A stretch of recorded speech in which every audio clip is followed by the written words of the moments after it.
Король деген атының баласы мындан мурунку чыгарылышта чыгып сатылган экен, бирок тилекке каршы акчасын толук которо албаптыр, баа башын берип койуп ошон боюнча дареги жок дейт. Өзбекстанга сатылган экен. Нерсе бир баштан кыскача тааныштырып коюң аттага, жашын, боюн. Жашы 2 асы, бою 1.60 плюс 1.60 плюс.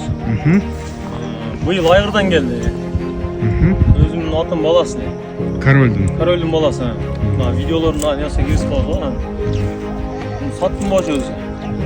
Өзбекстанга сатып, баа баш берип, айткан убагында келди, алиги кылды деп айтып коет.